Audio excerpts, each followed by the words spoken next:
teacher for 15 years. Now for 12 years I've been an evangelist, and I travel around and speak on creation, evolution, and dinosaurs. And honor to be here in Coeur d'Alene, Idaho. My first time to preach in your city. How many have been to one of my seminars before or have seen one of the tapes before? Oh, quite a few, okay. How many have not? And how many do not understand the question so far? Okay, that's what I thought. Well, great. It's an honor to be here. I tell folks right up front before I get started too far, because I don't want anybody sneaking up on me, I believe the Bible is the infallible, inspired, inerrant Word of the living God. I believe it from cover to cover. I even believe the cover on mine. It says Kent Hovind. I believe that. And what I try to do in my seminars, I have 3 distinct goals. Number 1, I want to strengthen your faith in the Word of God. Number 2, if you're not saved, I'm going to try to get you saved. I'm after you. I'll tell you right now, I'm after you. Okay. Number 3, if you're saved and you're not doing much for the Lord, then I'm going to try to make you uncomfortable. Everybody ought to find something to do for the Lord, okay? The worst of you could serve as bad examples, if nothing else. But you all find something to do for the Lord. All right, this is not my wife. This is just a picture of her. We live in Pensacola, Florida. I've been there 12 years. We have 3 kids, 1 of each. My kids are, at this time, 21, 22, 23, a year and 2 weeks apart. We call that family planning where I come from. Got the 2 boys married off now, and as soon as I find someone to take over payments on my daughter, I'm going to be home free. So that's the plan. One of my hobbies for many years, I have been collecting science books. I like science. And you can ask any of my kids or ask my wife, when I get bored, which isn't too often around our place, I just read science books. I like science. Taught it for 15 years. Even though I'm not teaching it anymore, I still like to study. It's so many neat things to learn. And there's an awful lot of good science in these books. But folks, there are some lies in our science books. Now, I'm not against science. I'm not against schools. I'm not against teachers. My brother's in his 34th year teaching public school. My mom retired from teaching public school. There's an awful lot of good, godly teachers in the system. But there's some poison in these books. We're going to cover some of that tonight. Richard Dawkins, who hates creationists, said, "It is absolutely safe to say that if you meet someone who claims not to believe in evolution, that person is ignorant, stupid, or insane, or wicked." Well, Richard, we'll send you a copy of this tape, because I'm going to show you 100 reasons why evolution is so stupid. We need to define a few terms, okay? According to the dictionary, stupid means lacking normal intelligence, foolish, silly, a stupid idea, dull and boring.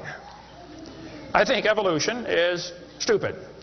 Now, my mama used to get mad at me when I used that word, so it's a little hard for me, but Bill said, "Brother Hovind, I want you to preach on 100 reasons why evolution is stupid." Okay, Bill, well, you asked for it, so here goes, all right? Let's define some other terms now. The word evolution has at least 6 different meanings, and I've done 58 debates now, and if you're going to get into a debate on evolution with anybody, you better first define what you're talking about, because this is a very slippery term, okay? First, we have cosmic evolution. That would be the Big Bang. There is no evidence whatsoever for that. We'll get into that in just a moment. Then we'd have to have chemical evolution. See, the Big Bang supposedly made hydrogen. Well, how did we get 92 elements, plus the synthetic ones? I mean, how did the chemicals evolve? They don't talk about that much, but that would have to happen. Thirdly, we'd have to have stellar and planetary evolution. Did you know the stars would have to evolve? There's an awful lot of stars out there, folks, but nobody's ever seen one form. There's enough stars out there that everybody on Earth can personally own 2 trillion of them. We've never seen one star forming. We see them blow up from time to time. It's called a nova or a supernova. We've never seen one form. One professor told me one time, he said, "Well, we calculated in the laboratory that if 20 stars explode near each other, it'll produce enough energy to make a brand new star." I said, "Well, that's brilliant. You got to lose 20 to gain 1. You ought to run for Congress. You could help those guys borrow their way out of debt." Man, first place, that's all theoretical. We've never seen it happen, okay? And I think it is scientifically impossible. See, then we'd have to have organic evolution. That would be the origin of life. How did life get started from non-living material? Now, according to the evolution theory, that would have to happen somewhere along the line, long ago and far away. Life had to come from non-living material. And yet, we've never seen that happen. There is no evidence that it can happen. We'll talk about that in a minute. Fifthly, we would have macroevolution. That is where an animal changes into a different kind of animal. Nobody's ever seen a dog produce a non-dog. But the evolutionist believes a dog came from a rock. if you go back far enough in time, 4.6 billion years. Finally, we have microevolution. Now, I don't like this word, okay, because it gets people confused. I think we ought to just call it a variation. But microevolution happens, folks. That is a fact of science. Animals produce a variety of offspring, but it's always the same kind. The first 5 definitions of evolution are stupid. It doesn't happen. It's certainly not part of science. It's something you have to believe in. They teach the kids it all started with a big bang 20 billion years ago. A big bang. I like to ask them some simple questions. What exploded? And where did it come from? And where did the energy come from? Et cetera, et cetera. According to the Big Bang Theory, it all started with a little tiny dot and exploded and spread out over all the universe much faster than the speed of light. Well, the Big Bang Theory, as we'll see in a minute, is stupid. I don't know of a better way to say it. I'm trying to be nice to them, but it is just stupid. The Big Bang idea started with a Belgian astronomer named George something, can't pronounce his last name. George said that this original matter was no more than a few light years in diameter. At the very least, that would be 2, or about 12 trillion miles. So they started off teaching a spot 12 trillion miles across was what exploded. Well, they revised that down. In 1965, they said, no, it was only 275 million miles across. Well, that's way down from 12 trillion. 1972, they said, no, it's only 71 million miles across. I don't know how they know this stuff, but this is what they taught, okay? 1974, they said it was only 54,000 miles across. 1983, they said it was the trillionth the diameter of a proton. Now they're saying it's nothing at all. Nothing exploded. And here we are. This is what the textbooks teach. 18 to 20 billion years ago, all the matter in the universe was concentrated into one very dense, very hot region that may have been much smaller than a period on this page. That's stupid. This one says, all of the matter and energy someday will once again be packed into a small area, no bigger than the period at the end of this sentence. Then another Big Bang will occur. It happens every 80 to 100 billion years. So you can forget about global warming. We're going to get squished. Now, this textbook author was brilliant. I could not believe how smart this guy was. He said, boys and girls, nothing really means nothing. You have to be at least that smart to write a book. He said not only matter and energy would disappear, but also space and time. However, physicists theorize that from this state of nothingness, the universe began in a gigantic explosion. What? Yes, boys and girls, you see, nothing exploded, and here we are. Now, who can argue with logic like that? Man, they even put this in major science journals like Scientific American. This fellow said, the observable universe, that would be us, could have evolved, there's that word again, you got to watch that one, okay, 6 meanings, from an infinitesimal region. In the Greek, that means a dot. It's then tempting to go one step further and speculate that the entire universe evolved from literally nothing. They call that science and put it in a science book. I would call that stupid and put it in the garbage. This is what the books teach. I collect them. I've got hundreds and hundreds of these books from countries all over the world, clear back from 1890s up until the 2001 textbooks. They're teaching this kind of stuff, folks. This one says, all the matter in the universe was drawn into this little tiny dot, and it spun faster and faster. This is what they teach the kids. Some kids doing this for homework tonight, right? It spun faster and faster. One day, it exploded. Big bang. I was talking to a professor from Berkeley one time. I was sitting on the airplane next to a professor from Berkeley University. I don't know if you folks here in Idaho ever heard of Berkeley or not. But Berkeley is not a Bible college. So we got talking about the Big Bang, and he said he believed in the Big Bang Theory. I said, yes, sir, I figured that. You have to teach at Berkeley. I said, tell me, sir, how did the universe get here? He said, well, 20 billion years ago, all the matter was squished in this little tiny dot, and it was spinning real fast, and it exploded. Big Bang. And pieces flew off and became the galaxies and the sun, the moon, the stars, and finally, you know, people. Here we are. I said, sir, could I ask you a couple questions, please? You know, one of my favorite things to do in life is asking questions to people who believe in evolution. I absolutely have a wonderful... That's how this whole ministry started. 12 years ago, I moved to Pensacola, Florida. Some article came out in the newspaper that said, dinosaur bones found in Montana from 80 million years ago. I wrote my first letter to the editor in my life, about 12 years ago. I wrote a letter to the editor. I said, yes, they found dinosaur bones, and yes, it was 40 feet long, and yes, it was found in Montana, but it was not from 80 million years ago. This one probably drowned in the flood in the days of Noah, 4,400 years ago. And you would have thought I shot the sacred cow. Actually, I did. Boy, there began to be quite a battle in the newspaper, letters to the editor flying back and forth, and finally a university called me and asked me to do a debate with one of their professors. Well, I'd never had a debate in my life except with my wife, and I lost those every time.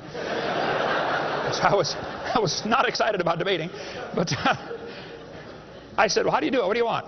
And the guy said, well, you send us 30 questions, and the other guy will send in 30 questions, and we'll discuss those questions for the debate. I said, okay. So I sent him 30 questions. I thought they were perfectly legitimate, fair questions. I said, a woodpecker's tongue goes all the way around the back of his head and comes on top of his left eyebrow, left nostril here. Would you please show me any fossils that have been found, intermediate species between a normal bird and a woodpecker, with his tongue going all the way around his head? What evidence do you have of how this evolved? That question never came up. I don't know what happened to it. But I said, termites chew on wood and they swallow it, but termites can't digest it. It goes into their stomach, and there's little tiny critters in their intestines that actually digest the cellulose.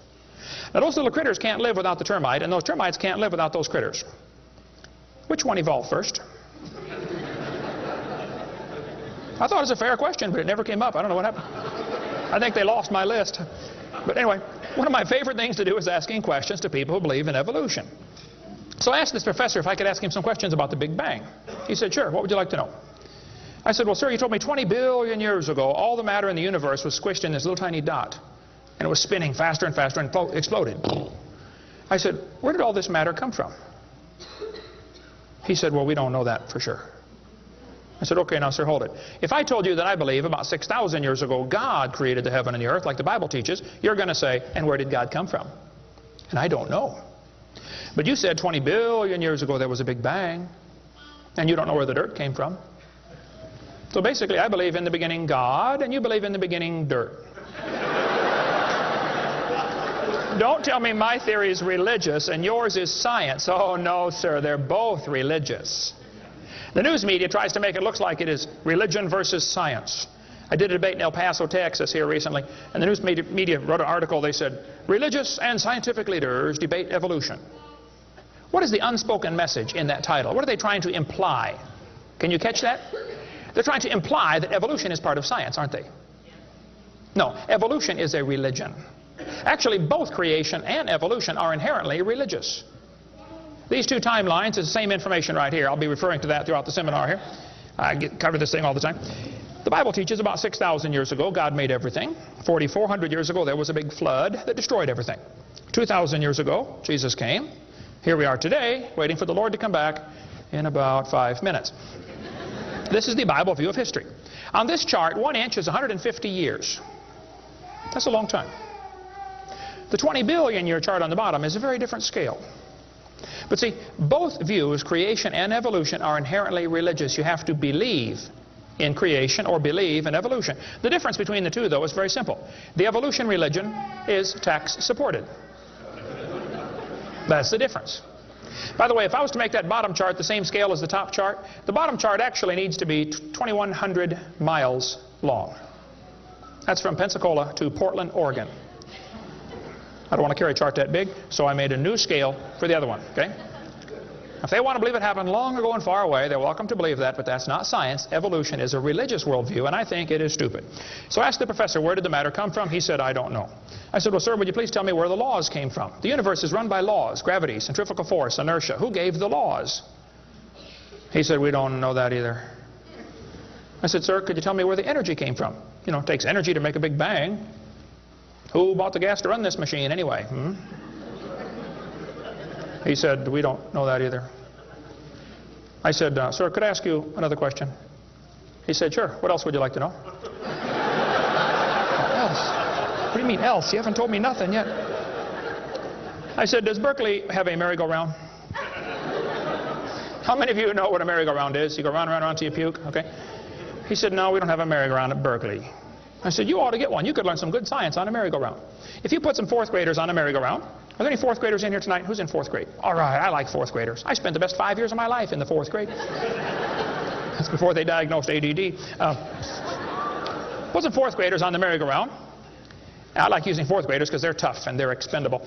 And we're going to get the high school football team out there to get that thing spinning clockwise as fast as it will possibly go. Now, if you have a digital watch, you may not know what clockwise means. I'll explain it later. We're going to spin the merry-go-round clockwise. The kids are going to go through 4 phases. They start off in phase 1. They're screaming at the football players. Come on, let's go, faster, faster. Can't you go any faster? You get up around 30 miles an hour. The kids enter phase 2, where they stop screaming. They just quietly concentrate on trying to hang on for dear life. You get up around 60 miles an hour. The kids enter phase 3, where they start screaming again. But now they're screaming, stop, stop, please, slow down.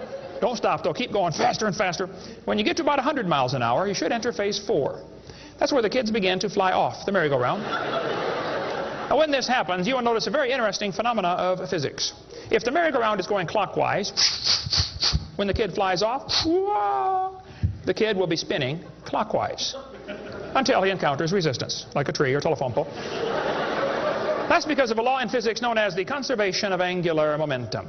You see, if a spinning object breaks apart in a frictionless environment, the fragments will all spin the same direction.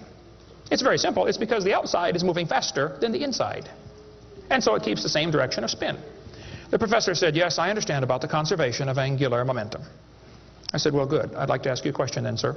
If the whole universe began as a swirling dot, like you said, why do 2 planets spin backwards? He said, that's interesting. I said, no, that's more than interesting. It's kind of hard on your Big Bang Theory. Not only that, 6 of the moons are spinning backwards. Why? He said, I don't know. Why do you think they're going backwards? I was hoping he was going to ask that. I said, well, sir, I believe it's very simple. You see, I believe in the beginning God created the heaven and the earth, and God did it that way on purpose, just to make the Big Bang Theory look stupid.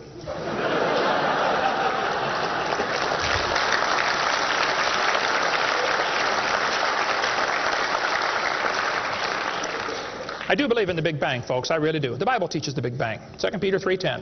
It says, the heavens shall pass away with a great noise. In the original Greek, that's a Big Bang. So there's going to be a Big Bang. It just didn't happen yet, that's all. So kids, if you go to school and some professor says, do you believe in the Big Bang? You should say, yes, I do, and you better get saved and get ready for it. The Big Bang is coming soon to a city near you. By the way, if the Big Bang Theory were true, the matter would be evenly distributed. But it's not. It's lumpy. They're called galaxies. And in zillions of miles and nothing called voids. And to try to salvage the dumb Big Bang Theory, they've got all these wild theories of why isn't the matter evenly distributed? They'll say, well, maybe there's black holes, or maybe there's antimatter. They got all this stuff. It's all trying to rescue this crazy Big Bang Theory. And it's a dud, folks. It didn't happen. There are zillions of stars out there. I mean, lots and lots of stars. And we haven't even seen them all. If star births, they ought to at least equal star deaths, and they don't. We see a star blow up about every 30 years. It's called a nova or a supernova. Well, then how come there are only 300 dead stars out there that we can see, supernovas? That's only a few thousand years worth, isn't it? There ought to be trillions of them, if evolution were true. This fellow said, I have a little hesitation in saying that a sickly pall now hangs over the Big Bang Theory. Yep. I think it is stupid. Now, if you want to believe it, that's fine. I don't care what anybody believes. That doesn't bother me. But see, the problem is they want to use my tax dollars to teach that to your kids in our schools. And that's where the problem comes in. Okay? If you want to believe in the Big Bang, just enjoy yourself. But keep your religion at home.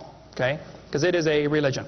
Then they tell the kids the earth formed from a hot molten mass 4.6 billion years ago. This is part of the theory, and it's in all the textbooks. 4.6 billion years ago, earth cooled down, formed a rocky crust. I think that is stupid, and I'll show you why. Was the earth ever really a hot molten mass 4.6 billion years ago, and it cooled down? This textbook says, as earth formed, the surface was like the moon. There were hot pools of bubbling lava. I don't think so. My Bible says the Spirit of God moved upon the face of the waters. So the earth was not created a hot molten mass. It was created under water, which means it has to be less than 212 degrees Fahrenheit or 100 degrees centigrade, or it wouldn't be water, it'd be steam. So the earth was never a hot molten mass according to Scripture. Then when you look in the granite rocks, you find little tiny halos made of polonium. Now these polonium halos are absolutely amazing. Robert Gentry, a friend of mine from Knoxville, Tennessee area, he has been studying radiopolonium halos for a long time. I met him back in the year 2000 and went down to his laboratory, and I got to see some of the halos through the microscope. These little polonium halos are interesting because they have a half-life of less than a few minutes. If the rock was hot, when the polonium, radioactive polonium, decayed and sent out the little particles and made the halo, it would melt away. Like at 4th of July, they shoot fireworks up. Makes a circle. Does the circle stay there? No, it all falls down, right? There are probably none up there now from the last 4th of July, are there? You'd have to freeze the whole atmosphere to keep that sphere in place. This polonium would have to be decaying in a rock that is already solid. So the Earth was never a hot, molten mass. Get Robert Gentry's book if you want a lot more on that. But all over, the granites all over the world contain these polonium halos. So it is stupid to say the Earth was a hot, molten mass. We have scientific evidence it was not. Here they tell the kids, though, the Earth was hot with large pools of bubbling lava, and that is just stupid. It can't possibly be true. Then they tell them life got started about 3 billion years ago. See, according to the theory, 20 billion years ago there was a big bang. 4.6 billion years ago the Earth cooled down, formed a hard rocky crust, and it rained on the rocks for millions of years and turned them into soup. And the soup came alive about 3 billion years ago. This is what the books teach. This fellow says, both the origin of life and the origin of major groups of animals remains unknown.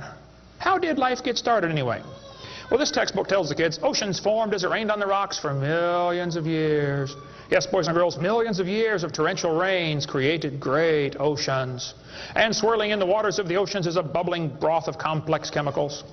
Progress from a complex chemical soup to a living organism is very slow.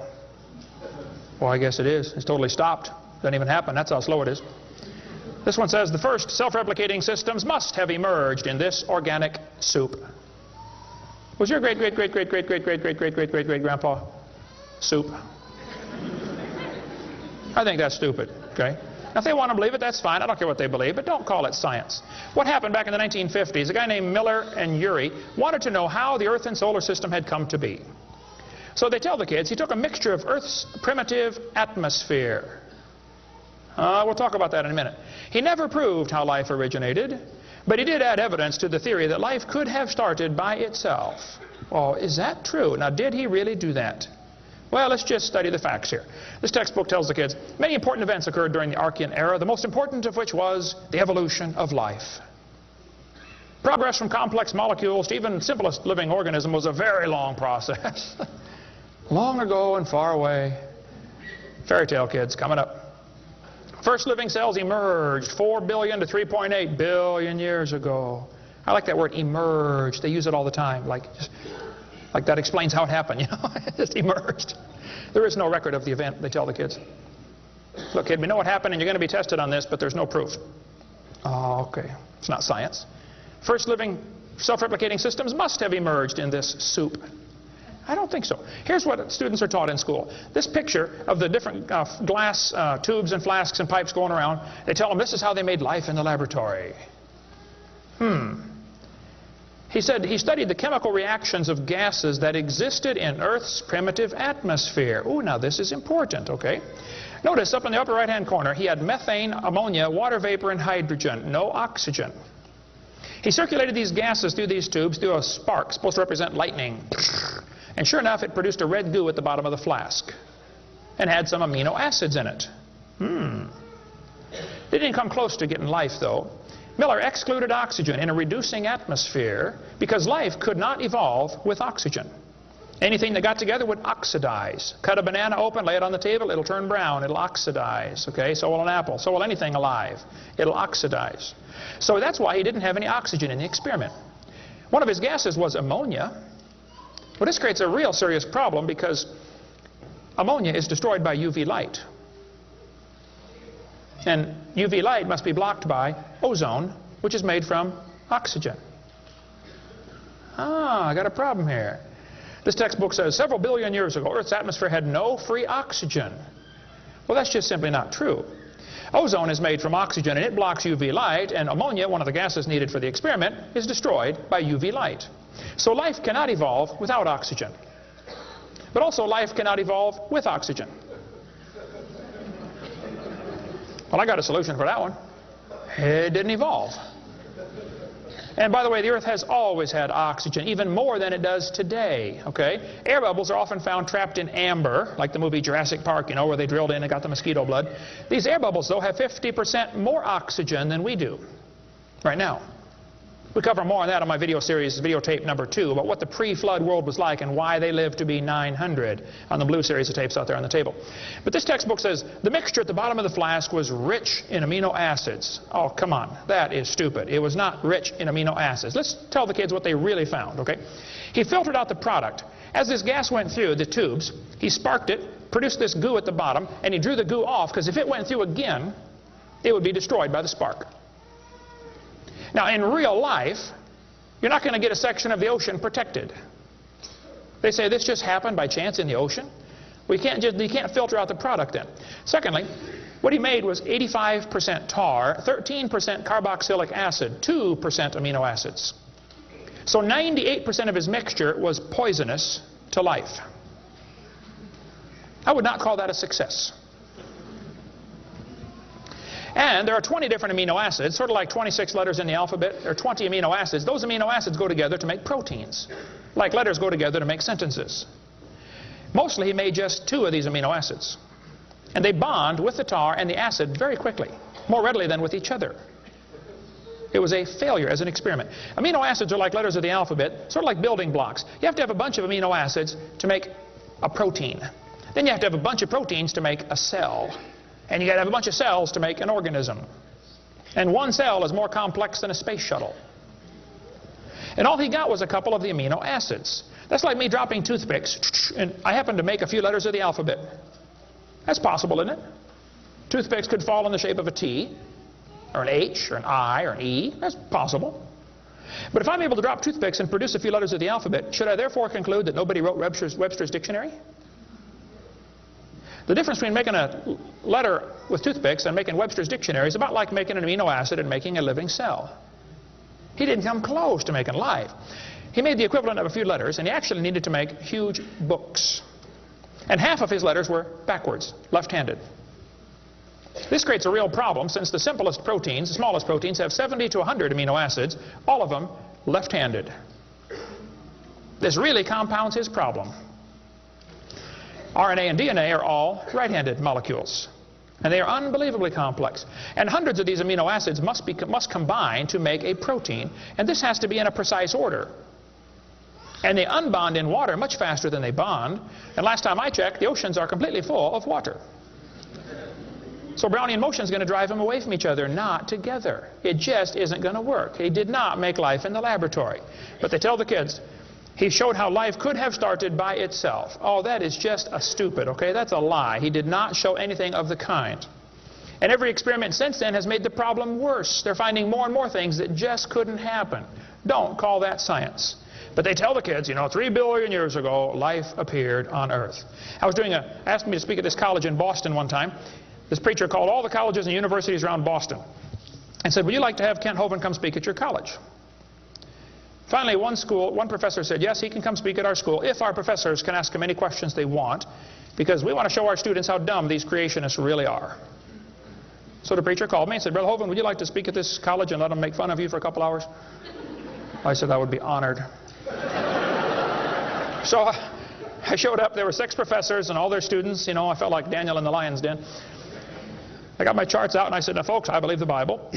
Nobody cheered. I said, I believe about 6,000 years ago God made everything. The world's not millions of years old. 4.6 billion years ago, there was a big flood. I'm sorry, 4,400 years ago, there was a big flood. Not 4.6. And 2,000 years ago, Jesus came, and I gave them the basic Bible story, okay? Then I told them what they believe. Because most of them don't know what they believe. You have to tell them. You guys believe 20 billion years ago there was a big bang where nothing exploded and produced everything. 4.6 billion years ago the earth cooled down, made a hard rocky crust. It rained on the rocks for millions of years, turned them into soup, and the soup came alive 3 billion years ago. And this early life form found somebody to marry. Boy, now that's a good trick. And something to eat, of course, and slowly evolved into everything we see today. One professor was getting kind of upset about this time. I seem to do that to them. He said, Mr. Hovind, there are hundreds of varieties of dogs in the world. I said, yes, sir, you're right about that. He said, "You mean to tell me that you believe all these dogs came from 2 dogs off of Noah's Ark? You expect me to believe that?" Ha, ha, ha.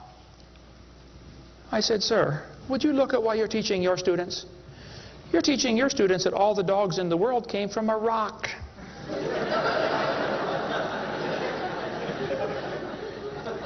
I had one lady, a woman, come to me after a debate one time. She was steaming down the aisle. Boy, she was mad. Oh, I could tell I'm in trouble now. I stood there quivering in my boots, you know. She walked up and she said, "Tonight, you said we believe we come from a rock. We do not believe that." I said, "Well, ma'am, calm down just for a minute." I said, "Do you believe in evolution?" She said, "Yes, I do. I'm a professor here at the university." I said, "Well, would you please tell me then where we came from?" She said, "We came from a macromolecule." I said, "Where did that come from?" She said, "From the oceans, from the prebiotic soup." I said, "Where did that come from?" She said, "Well, it rained on the rocks for millions of years." And you could see it was slowly dawning on her. I do believe I come from a rock, don't I? Yes, ma'am, you do. You ought to be proud of it. Hey, don't step on Grandpa, whatever you do. Look, that's stupid, okay? There's no kind way to say it. There's a great book dealing with some of the flaws in the Miller experiment. If you want more on that for your kids to study out there on the table, get the book Icons of Evolution. Then they tell the kids that these plants and animals, not only did life evolve from non-living material, then this life had to learn to reproduce itself. Why would any organism want to reproduce more of its own kind when that's only going to increase competition for the food supply? Why didn't they instead evolve the ability to live forever and be happy? Huh? You ever think about that? I was in a debate one time, and we had question and answer time at the end. The student stood up and he said to the evolutionist, he said, "Sir, how did male and female evolve?" The professor got up and he said, "Well, that is a giant mother may I step in the evolution story." A mother may I step? This is science. Wow. Well. So according to them, you know, for the next few billion years or hundreds of millions of years, you know, life learned to produce something other than its own kind. Of course, today everything only produces its own kind, but they say long ago and far away, they were able to do something different. Textbooks will say we started like a bacteria and slowly evolved to a human. I think that's stupid. But if you want to believe that, that's perfectly fine. Those trees of life that they put in the textbooks for your kids are a bunch of nonsense. And even evolutionists will admit that. Stephen Jay Gould, the Marxist professor at Harvard University, he says that evolutionary trees that adorn our textbooks are not the evidence of fossils. It's only inference. We infer, we imply, we hope it happened this way. This textbook says, all the many forms of life on Earth today are descended from a common ancestor. What? You mean the birds and the bananas have a common ancestor? Isn't that what he says? Found in a population of primitive unicellular organisms. Well, in the first place, there's no such thing as a primitive unicellular organism, okay? One single cell is more complex than a space shuttle. There's no such thing as a primitive single-celled organism. We talk about that on video number 4 of our series. But he says, all the forms of life are descended from a common ancestor found in a population of primitive unicellular organisms. What were those first cells like? How do we know? What events led up to their formation? No traces of those events remain. Did you catch that? Hey kid, we know what happened, but there's no proof. Primitive, huh? This one says the humans, mammals, birds, crocodiles all had a common ancestor. Well, anything inside that circle is religious speculation. It is stupid. Reptiles produce reptiles, dogs produce dogs, people produce people, and there's never been an exception to that. Darwin said, though, if my theory be true, here's his book right here. You can look on page 211. He said, if my theory be true, numberless intermediate varieties must assuredly have existed. Boy, you're right about that, Charlie. I mean, to change from a rock to a dog would take a few changes. David Ropp, who believes in evolution very strongly, says, in the years after Darwin, his advocates hoped to find predictable progressions. In general, these have not been found, yet the optimism has died hard, and some pure fantasy has crept into textbooks. Oh, you're kidding. Fantasy in our textbooks? Oh, yep. They tell the kids they have evidence of evolution from fossils. I don't think so. That is stupid, okay? If you find a fossil in the dirt, all you know is it died. You don't know that it had any kids, do you? And you sure don't know that it had different kids. I mean, think about it. You're in a court of law. You bring in a bone to the judge. Judge, I found this bone in the dirt. This is the ancestor of all the humans today. They would laugh at you. You don't know that that's the ancestor of anybody, do you? And why on earth would you think a bone in the dirt can do something animals today cannot do? Animals today can only produce the same kind, right? Dogs produce dogs, folks. Luther Sunderland asked all the major evolutionists, he said, where is the evidence for evolution?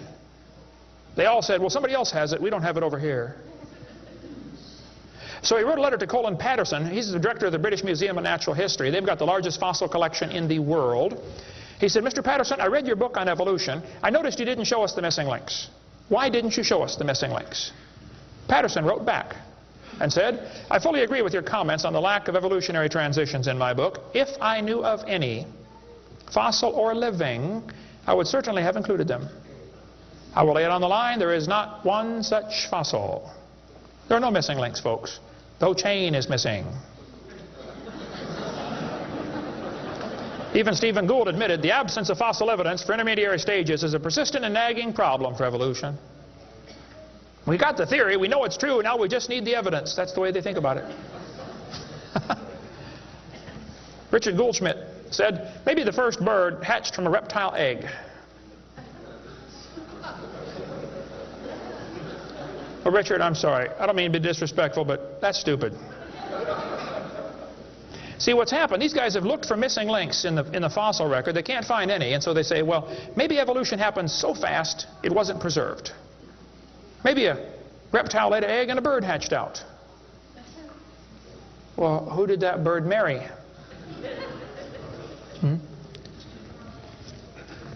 There's only about a zillion differences between a reptile and a bird. We'll get into that later sometime if we get time. But if they want to believe that, that's perfectly fine. Here's what happened. Charlie Darwin graduated from Bible college to be a preacher in the Anglican Church in 1830. He couldn't get a job, so his dad pulled a few strings and got him a job on board HMS Beagle. He's going to sail around the world and collect bugs. And while he's sailing around, he stopped off at these islands right there called the Galapagos Islands. There on those islands, Charlie noticed there were 14 different varieties of finches. Charlie studied the birds very carefully and said, you know what, I think all these birds had a common ancestor. I bet you're right, Charlie. It was a bird. And then Charlie said in his book on page 170, he said, it is a truly wonderful fact that all animals and all plants throughout all time and space should be related to each other. Now, hold on a minute. You see 14 kinds of birds, and you conclude that birds and bananas are related. That's stupid. You should conclude that those 14 kinds of birds had a common ancestor, but that's as far as it ever goes, folks, okay? I don't know of a kind way to say it, Charlie, but that's stupid. Okay, we don't ever see a bird produce a non-bird. See, dogs produce dogs, and you might get quite a variety of dogs. Roses produce roses. That is called microevolution. Now, that is a fact, folks. It happens. It is observable. It is scientific. I don't think we ought to use that word, microevolution. We should just call it a variation. But they use it, so, just so I qualify that, it's a lousy term. It gives what's called a free rider effect to the rest of the 5 religious ideas of evolution.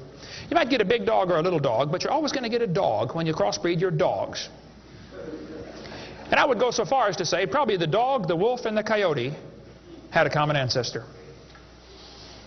This Irish textbook shows different dogs, and it calls it divergent evolution. Oh, come on. Giving it a fancy name doesn't change a thing. It is still a dog. And a 3-year-old can tell you. Anybody in here 5 years old? Who's 5 years old? 5 years old. What's your name? Misty. Here we have a dog, a wolf, a coyote, and a banana. Which one is not like the others? Dog, wolf, coyote, and banana. Banana. All right, let's give Misty a hand. Very good. The other ones. Some of these college professors can't tell. Look, there's a variety of dogs, folks, and they probably had a common ancestor. It was a dog. Okay? It's just a dog. See, variations happen within the dog kind. You get a big dog or a little dog, but there are limits to these variations. Haven't the farmers been trying to breed for bigger pigs for a long time? They try to get the biggest pig they can, don't they? Do you think they'll ever get a pig as big as Texas? I bet there's a limit in there somewhere, isn't there? Roaches become resistant to pesticides after a while. Do you think they'll ever become resistant to a sledgehammer? I bet there's a limit. Yeah, okay.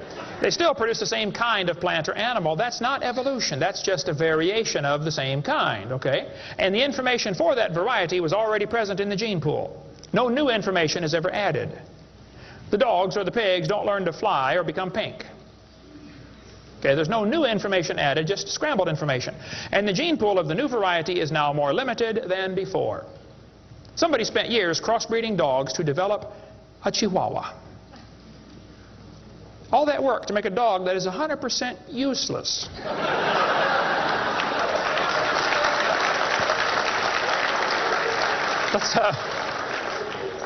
Let's turn all the Chihuahuas in the world loose back into the woods. How long would they last? They'd run up to the wolf. Yep, yep, yep, yep, yep. Crunch. Go ahead, make my day. A useless dog. Genetic information was lost when you got your variation. It wasn't added. You might have selected a certain slice of the gene pool with small dog, you know, quick characteristics, but you didn't add anything. You selected something from the population. I come from Illinois, corn country. There are so many kinds of corn up there, they have to number them. You'll be driving down the highway, you'll see BX65, don't mix it up with XL29, you know, something will blow up. But I'll tell you what, folks, you can crossbreed your corn from now to the cows come home, and you always get corn. You will never get a hamster or a tomato or a whale to grow on that corn stalk, okay? It won't happen. There's a variety of cows, and they probably had a common ancestor. It was a cow. Variety of horses, no question. Probably the zebra and the horse had a common ancestor. But the kids are going to be taught in school tomorrow in your town that the horse used to have 4 toes.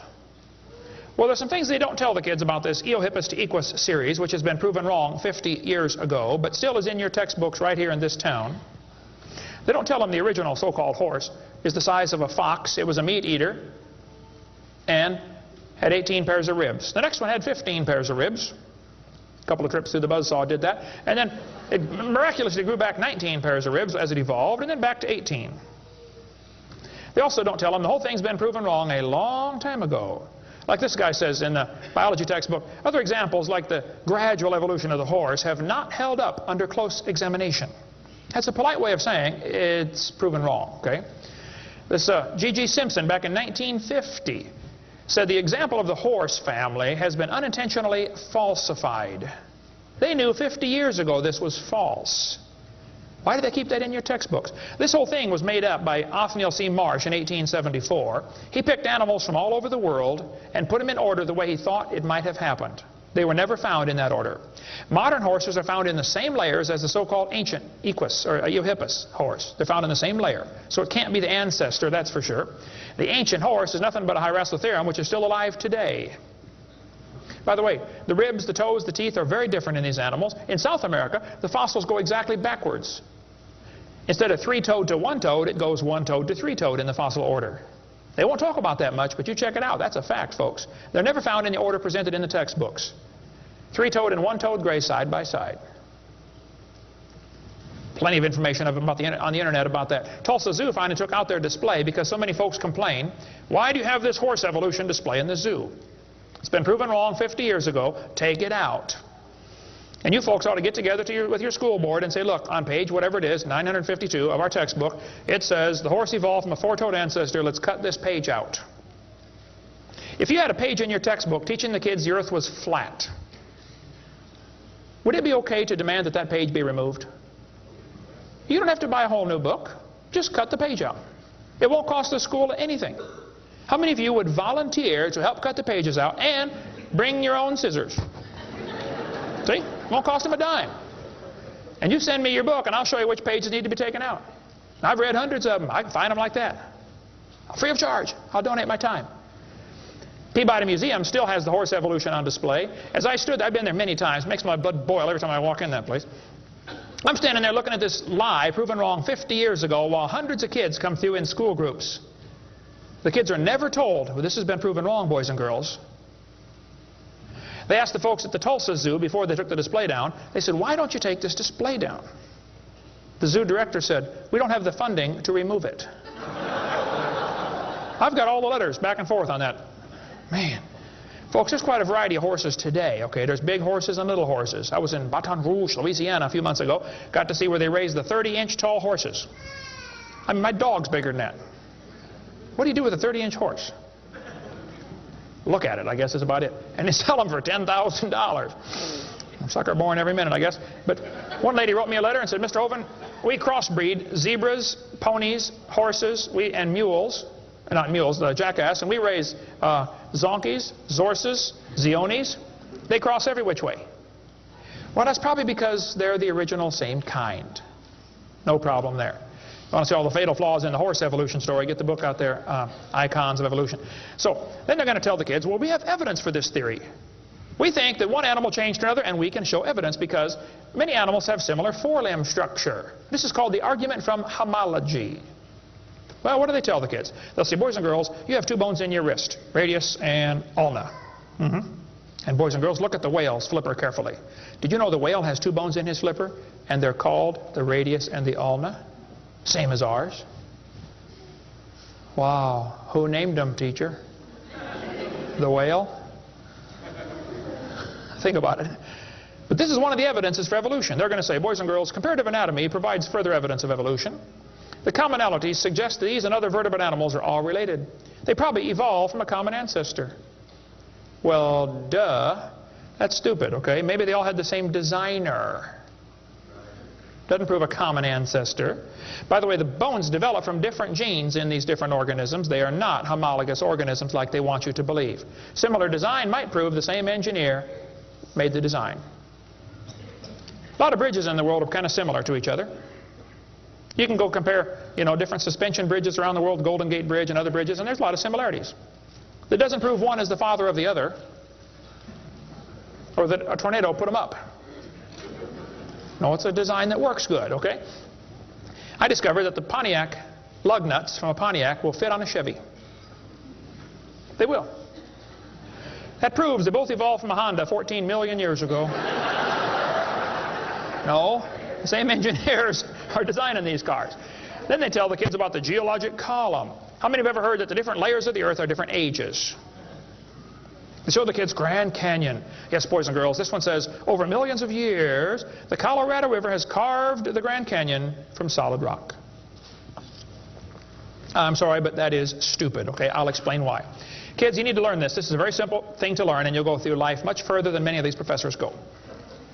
Make yourself 3 columns. Facts are in the middle. It's a fact Grand Canyon exists. The evolutionist has an interpretation of that fact, and the creationist has an interpretation of the fact.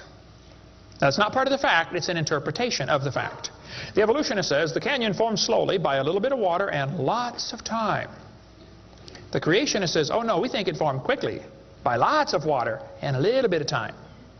It's a fact the earth has sedimentary layers. That's not a question. How did they get there? Well, the evolutionist says these layers formed slowly over millions of years. The creationist says, no, these layers are all from the flood in the days of Noah. Now, it seems like the professors are always trying to erase the line between their interpretation and the fact and make their interpretation part of the fact column, and it's not. And I think I can demonstrate Grand Canyon was not formed by the Colorado River. I was in a debate recently, and this professor said, Dr. Hovind, you're so stupid. Obviously, it took millions of years to form the Grand Canyon. I said, well, sir, I've seen Grand Canyon many times. I taught earth science for 15 years. I've studied it intensively. Just flew over it last week, as a matter of fact, twice. Got a perfect view of it going out to California and back, flying from wherever I was, Florida. That's where I live. This textbook says, the Colorado River has cut through layer upon layer of rock over millions of years. Well, if you built a dam across Grand Canyon, it would take a lot of dirt or concrete, but if you could, okay, it'd be a huge dam. A giant lake would back up behind that dam, covering several states. That purple area is all drained right through the Grand Canyon drainage basin. This snow line tells a very interesting story. In between these 2 red lines is snow. This is a picture from a satellite showing about 150 or 200 miles of the canyon area. Real wide shot. The river enters the canyon at the far right. The river is 2,800 feet above sea level. As it goes down through the canyon, the ground is rising up. It's called the Kaibab uplift, okay? The uplift is 7,000 or 8,000 feet above sea level. Interesting. The river flows downhill. All rivers flow downhill. So as the river enters the canyon and flows downhill from there, when it gets to the 1,800-foot elevation mark, the top of the canyon is 7,000 or 8,000 feet above sea level, so it's over a 1-mile drop. Very impressive. Hole in the ground. But some points to ponder. I said to the professor, I said, "Sir, did you know the top is higher than the bottom?" He said, "Yeah." I said, "Did you know the river only runs through the bottom?" He said, "Yeah." I said, "Sir, the top is higher than where the river enters the canyon by 4,000 feet. Rivers don't flow uphill. There's no delta. Where's all the mud that washed out? There's no way that river made that canyon. Grand Canyon is a breached dam, a spillway that washed out. There was a lake probably for some length of time after the flood, and it got too full, and all that water went roaring through there. Probably carved that canyon out in a couple of weeks. Not millions of years. Absolutely impossible for that river to have made that canyon. We cover lots more on that on videotape number 6 of our series. But they tell the kids, the Colorado River made this canyon slowly over millions of years. I'm sorry, that is stupid. That can't possibly be true. They need to learn the facts. Charlie Lyell, back in 1830, he was a lawyer from Scotland. Somebody calculated one time that if all the lawyers in the world were laid end to end around the equator, we would all be better off. Charlie Lyell hated the Bible. In 1830, he wrote this book right here. Oh, I got it down on the table. I picked up the wrong one. Principles of Geology. Here it is on this table. Charlie Lyell wrote this book, 1830. In this book, he mocked at scriptures. He hated the Bible. You can see it mocking all through they're here. In here, he and other fellows back in that time, Cuvier, Steno, Strata Smith, and some of these guys, they invented the geologic column. How many have ever heard of the geologic column before? They say each of the layers is a different age, you know, Cenozoic, Mesozoic, Paleozoic, Archeozoic, all them Zoic boys.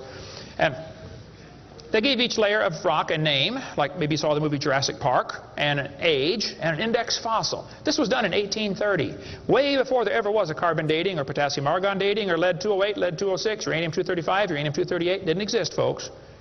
The dating text didn't exist. They just made up these numbers out of the clear blue sky. The geologic column is the Bible for the evolutionist. It can only be found one place in the world, the textbooks. There's no geologic column, and they know it. This fellow says, if there were a column of sediments, unfortunately, no such column exists. The geologic column is a hoax. Does not exist. It is stupid. Those layers cannot be different ages. If the geologic column were all in one place, it would be 100 miles thick. Didn't happen. By the way, if the geologic column were true, if you look at the side of Grand Canyon and see all these thousands of layers, why are there no erosion marks between the layers? Don't you think if one layer sat there for 10 million years waiting for the next one, it would rain once or twice? No erosion marks between the layers. Interesting. Oh, something to consider anyway. Those layers were all deposited very rapidly, and I think we can demonstrate that scientifically. If you take a jar of dirt, put some water in it and shake it up, and set it down, it'll settle into layers for you automatically. It just takes a few minutes. It's called hydrologic sorting. The gravels go to the bottom, and then the sands and the silts and the clays. It'll sort just like that, folks. Go home and do it with a jar. You'll see what I'm talking about. Years ago, I was preaching in Union Center, South Dakota. Union Center is right there. It's not even on the map. There are 40 people in the whole town. 38 of them came to church. I don't know where the other 2 were. But they showed up later, I guess. But the preacher said, "Hey, Brother Hovind, let's go down to Rapid City, South Dakota. They've got a museum down there with a bunch of dinosaur bones." I said, "All right, I like dinosaurs. Let's go." So we all drove down to the museum. The guy had met us at the door. He said, "Would you like me to give you a tour?" We said, "That would be great, sir." The first place we stopped on the tour was the geologic time scale, the big chart. They got it behind glass so the kids can't touch it. You know, this is holy, sacred. And the guide said, "Now, boys and girls, this layer of rock right here is about 70 million years old." My daughter was 12 at the time. She raised her hand. She said, "Mister, how do you know that layer is 70 million years old?" He said, "Well, honey, we tell the age of the layers by what kind of fossils we find in them. They're called index fossils." Oh, she said, "Thank you, sir." We walked around the other side of the dinosaur, and we're standing over here, and the guide said, now folks, these bones you're looking at are about 100 million years old. My daughter raised her hand again. She said, mister, how do you know those bones are 100 million years old? He said, honey, that's a good question. We tell the age of the bones by which layer they come from. She said, excuse me, sir, but when we were standing over there, you told me you knew the age of the layers by the bones, and now you're telling me you know the age of the bones by the layers. She said, isn't that circular reasoning? I thought, wow, a chip off the old block. That guide had the strangest look on his face. It was almost as if he were thinking.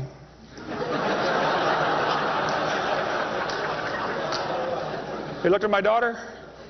He looked at me. I wasn't about to help him. I thought, wow, this is going to be good. I got to hear this. He looked back at my daughter. He said, you know, you're right. That is circular reasoning. I never thought of that before.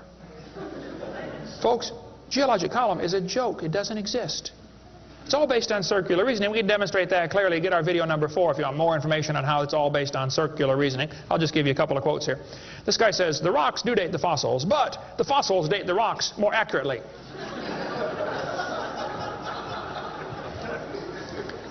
Stratigraphy cannot avoid this kind of reasoning if it insists on using only temporal concepts because circularity is inherent. You have to use circular reasoning to get it right. Well, that's stupid. And you don't need to be too bright to figure out that's stupid, okay? This geologic column contains limestone scattered all throughout the geologic column. I like to ask him the question, I say, fellows, you have limestone scattered all through this column. How do you know the age? It's all limestone. I mean, if I handed you a piece of limestone, how would you know if it's 100 million year old Jurassic limestone or 600 million year old Cambrian limestone? I mean, how would you tell the difference? There's only one way they can tell, by the index fossils. That's how it's done, folks. That is stupid. Because those fossils don't count for anything, as we'll see in a minute. They tell the kids each of these layers is a different age. 100 million, 200 million, 300 million, real impressive, huge numbers. Now, Charlie Darwin did not like round numbers. He wanted to be more precise. He said the Wealdian deposits are 306,662,400 years old. Now, okay, Charlie, I think that's stupid. Those layers are not different ages, folks. All over the world we find petrified trees standing up, running through multiple rock layers. Now, if you get a petrified tree standing up, running through different rock layers, I don't think it's smart to say those layers are vastly different ages. Petrified trees in the vertical position, they find them all over the world. Okay, here's one from Alabama.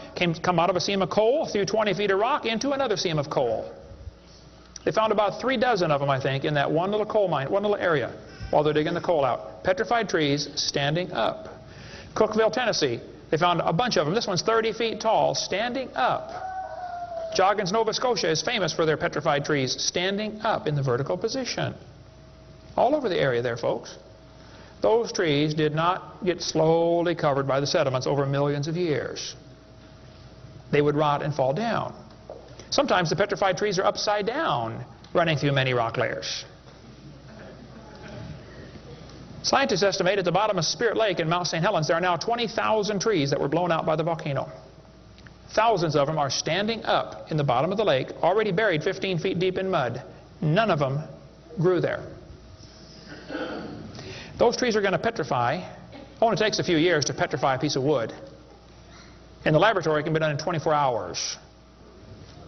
We cover lots more on how fast things can petrify in videotape number 6 of our series. But they dug up a guy, they buried this doctor in Tennessee. 14 years later, his wife died. When they went to dig the grave, water soaked into her grave. And they said, oh, we can't bury Grandma there. So they dug a hole on the other side. Water soaked in. So they dug a hole and buried Grandma somewhere else. And then the kids got worried about Grandpa, and so they went and dug up his grave. The arms had rotted off, but the rest of the body had petrified in 14 years, turned to stone from water running through the coffin. I got tons of material on how fast things can petrify. Those layers are not different ages. They all formed in one big flood in the days of Noah. To tell the kids the layers are different ages is stupid. That just simply is not true. So what about carbon dating and potassium argon dating and rubidium strontium dating and lead 208, lead 206, uranium 235, uranium 238? Well, we'll cover that after a quick break here. Show you some ways that this is just stupid, okay? That's not a way to tell the age of anything. We're going to give you some more evidence that evolution is stupid.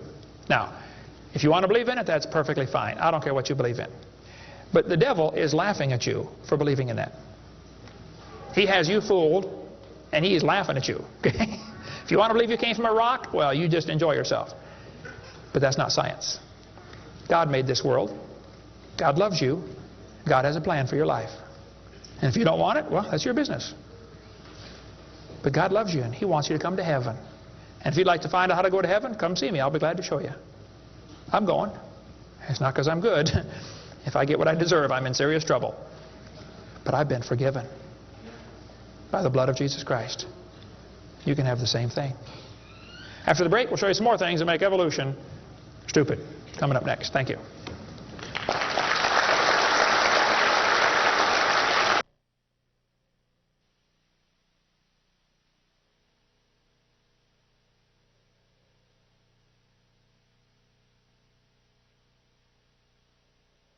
In the early 1950s, actually the late 1940s, they invented carbon dating.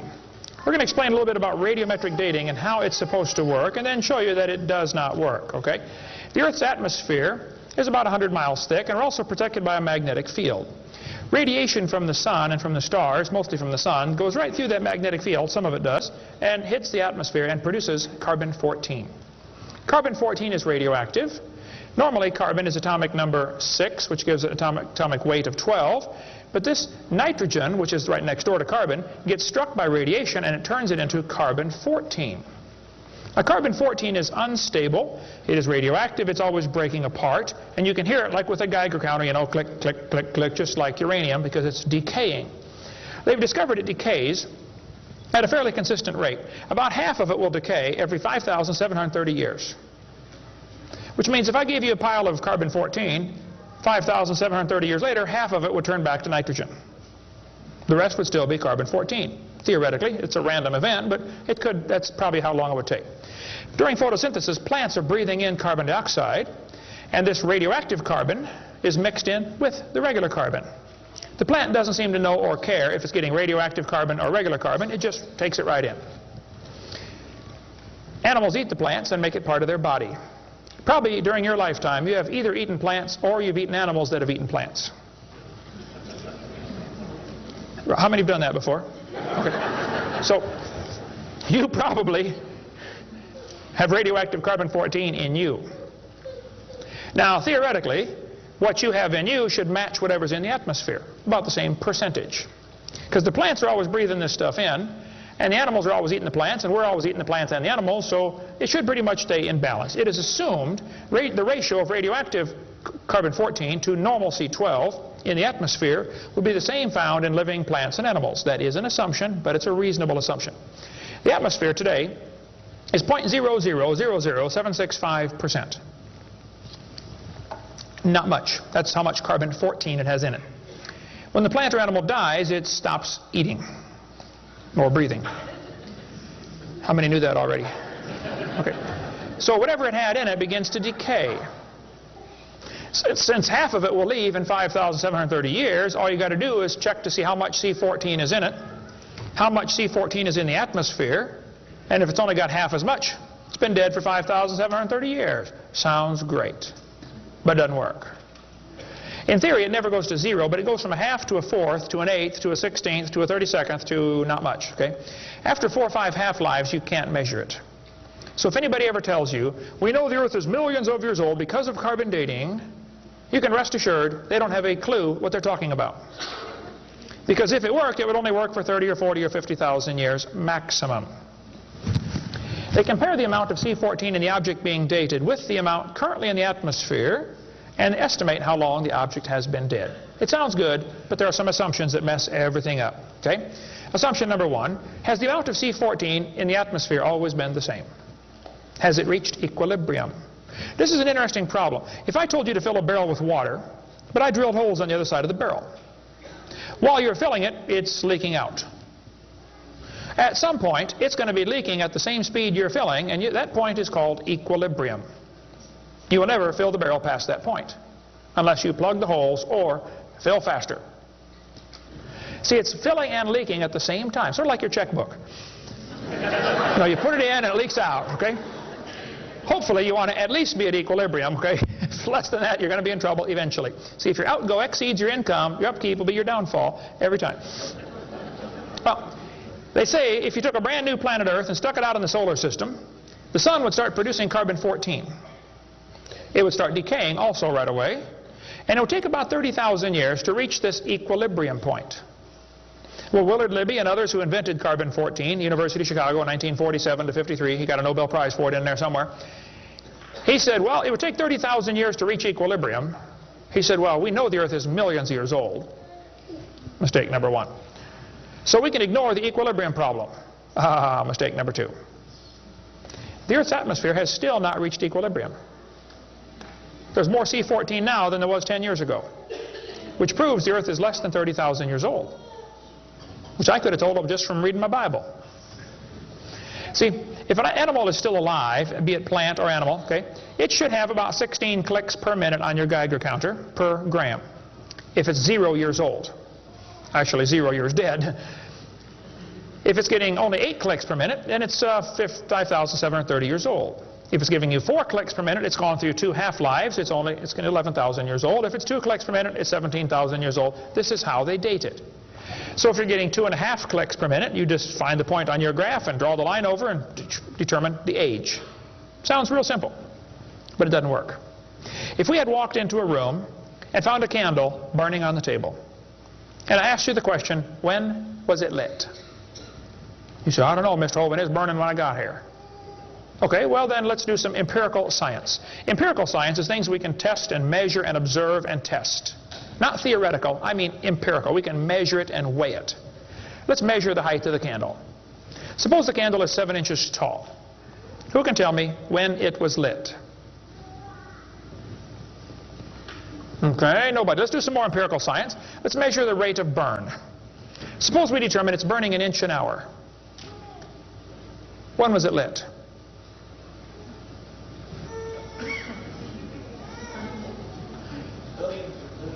Billions of years ago.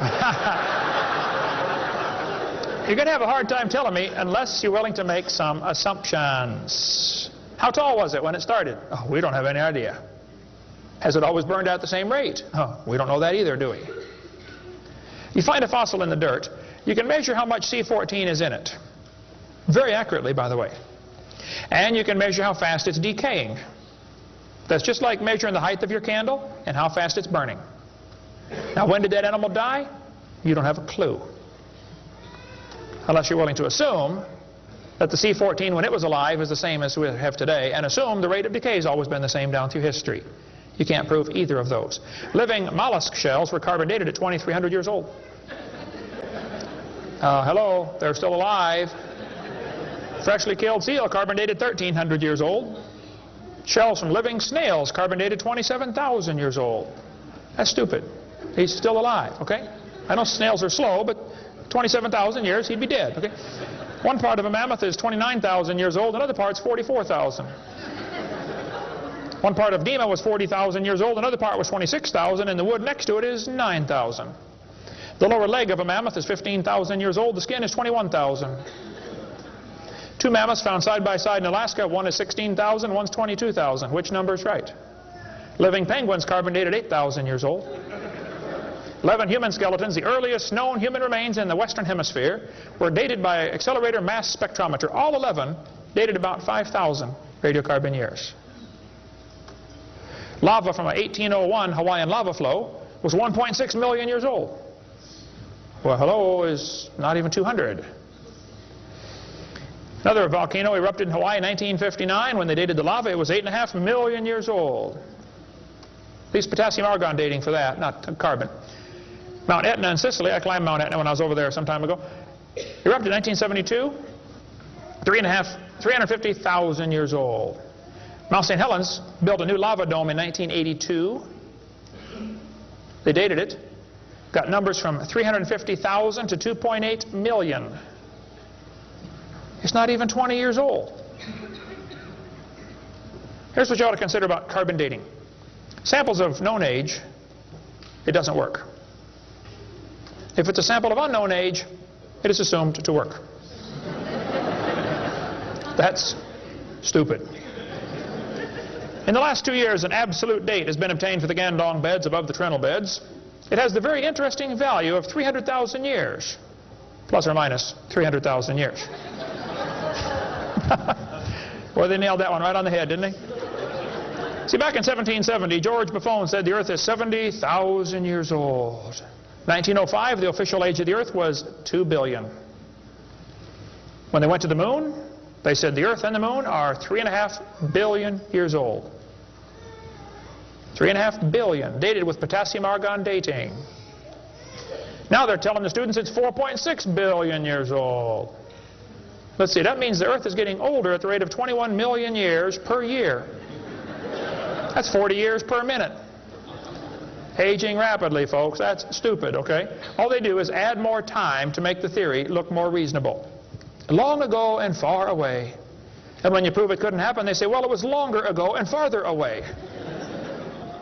Then they're going to tell the students one of the evidences for evolution is embryology. Now, there aren't too many things about this whole theory that make me angrier than this, so I'm going to try to stay calm and cool and collected while we discuss this. Ernst Haeckel, an embryology professor at the University of Jena in Germany, loved evolution theory. When Darwin's book came out, Ernst Haeckel read that book the next year and said, wow, this is a great theory. All we need now is some evidence. 9 years later, they still had no evidence. So Ernst Haeckel decided to help Charlie out. He was an embryology professor, the study of animals before they're born. You know, the different embryos of all these different animals. He made drawings that were fake to make them look alike. The students are taught we have evidence from development. I don't think so. The similarity between early stages in development of many different animals helped convince Darwin that all forms of life shared common ancestors. Actually, Darwin considered this by far the strongest single class of evidence in favor, a class of facts in favor of his theory. This is stupid, folks. I'll show you. This textbook says the human embryo growing in the mother has gills like a fish. Those little folds of skin are not gills, okay? Excuse me. Those little wrinkles under your chin when you're growing up later develop into bones in the ear and glands in the throat. They never have anything to do with breathing. I've seen folks that have 5 or 6 chins and they can't breathe through any of them but the top one. Those are not gill slits. Ernst Haeckel, though, said the turning point in his thinking was when he read Darwin's book, 1860. Haeckel took a drawing of a dog and a human embryo and he changed them to make them look exactly alike. His fake drawings looked almost identical. On top are the real drawings, underneath are Haeckel's fake drawings. He lied, folks, intentionally. He made huge charts of his posters of his drawings of these embryos and traveled all over Germany and just about by himself converted the Germans to believing in evolution. Which later led to the obvious question, well, if evolution is true, then maybe one of the races of people has developed farther than the rest. Which, by the way, is a subtitle to Charlie Darwin's book. You can look at it for yourself. The Origin of Species by Means of Natural Selection, or the Preservation of Favored Races in the Struggle for Life. See, Darwin was a racist. We cover lots more on that on video number 5. That one is politically incorrect. You don't want to watch that one. Trust me. On top are Haeckel's fake drawings. Underneath are actual photographs of what he claimed he was drawing a picture of. Now, either he's a lousy artist or he's a liar. Well, it turns out he's a liar. He was convicted of fraud by his own university. Proven to be a fraud. But guess what? Haeckel's fake drawings are still used in textbooks in your state right now. Here's a textbook used at the University of West Florida, in the middle of the Bible Belt. It's only been proven wrong 125 years ago. I know it takes a while to get textbooks up to date, but that ought to be plenty of time. That's stupid. Those are not gill slits on the embryo. Here's an Irish textbook. I was just there a few months ago. It says the embryo has gill slits. That's baloney. This one says the embryo has gills. Glencoe Biology says they have gills. Proven wrong 125 years ago. This biology textbook says the human embryo has gills. Here's this Tim Barra writing his book on the myth of creationism. And he mentions the gills are evidence for evolution. You're only 115 years behind, Tim. Miller's still teaching it 125 years after it was proven wrong. I debated Miller on the radio on a St. Louis radio station one time. There's a college textbook still teaching the kids the embryo has gills. This one says, it shows the kids a 5 to 6 week embryo, but it says by 7 months, the fetus looks from the outside like a tiny normal baby, but it's not. It's not a baby at 7 months? Excuse me? A whole bunch of kids born at 5.5 months survive, 34%. That's stupid to say it's not a baby at 7 months development. Maybe you heard about the woman that had surgery on her baby before it was born. They cut the mother open, cut the uterus open. The 5-month-old baby, 5 months in development, reached out and grabbed the doctor's finger. It's not a baby, huh? If it's not a human being, what kind of being is it? If it's not alive, why is it growing? Why do they keep that in the textbooks? Well, that's the only way to justify abortion. They want you to think it's not a human yet. Just a fish with gills. No, it's a human the instant it's conceived. And abortion is murder. Plain and simple. We cover lots more on that on my videotape number 4. You don't want to watch that one either. Then they're going to tell the kids, we've got evidence for evolution because dinosaurs turned to birds. This is stupid. This guy says, dinosaurs are alive as birds. Well, kids, in case you don't know, there are a few differences between a dinosaur and a bird. You don't just put a few feathers on them and say, come on, man, give it a try. It won't hurt too bad. That's stupid, okay? Dinosaurs did not turn to birds, okay? Somewhere along the line, while his front legs are developing into wings, they're going to be half leg, half wing, which means he can't run and he can't fly yet. He's going to have a hard time, isn't he? No, dinosaurs did not turn into birds. That is stupid, okay? They say, we've got proof that they did. Archaeopteryx, which means ancient wing. That's supposed to be evidence for evolution. It's in just about every textbook I've seen dealing with this topic. Archaeopteryx is supposed to be evidence. Here's a 1999 textbook. Now, Archaeopteryx was proven to be a fraud in 1986. So this author is 13 years behind the time. Archaeopteryx means ancient wing. They're going to say, see, boys and girls, he's got claws on his wings. Yeah, so? 12 birds today have claws on their wings. The ostrich does, the Watson does, Turako does, ibis does. So what? It's kind of unusual, but 12 birds have it. They're going to say, well, he's got teeth in his beak. That proves he's got a reptilian feature. Well, now, wait a minute. Some reptiles have teeth, some don't. Some mammals have teeth, some don't. Some fish have teeth, some don't. Some of you have teeth, some don't. Okay? That doesn't prove a thing, all right? Alan Fiducia is considered one of the world's experts on birds. He believes in evolution. University of Chapel Hill, North Carolina, Chapel Hill. He said, paleontologists have tried to turn Archaeopteryx into an earthbound feathered dinosaur, but it's not. It's a bird, a perching bird, and no amount of paleo-babble is going to change that. It's a bird. By the way, even by their twisted thinking, birds are found in layers lower than Archaeopteryx. If you find fully formed birds in rock that you think is 130 million years old, then Archaeopteryx at 65 million years old cannot be a missing link, can it? Because birds were already here. Even with their dumb geologic column, it doesn't work. We cover lots more on that on video 4. They say bird feathers evolved from scales. Well, that's stupid. In the first place, they come from different genes on the chromosome, okay? Developed totally different. A scale is a hard wrinkle in the skin. They attach to the skin very differently. Feathers are incredibly complex, folks. Unbelievably complicated. They're both made from the same protein, keratin, and that's where the similarity stops. So what? Battleships and forks are both made of iron. Doesn't prove they both evolved from a tin can. Proves the engineer's using the same material for different functions. And God used keratin for fingernails and hair and scales and feathers. So, same designer, that's what it proves. A lot more on the bird evolution in the book Icons if you want to get that. Then they tell the kids about the peppered moth. Yes, boys and girls, somebody in England went around and counted the moths on the trees. Must have been a government project.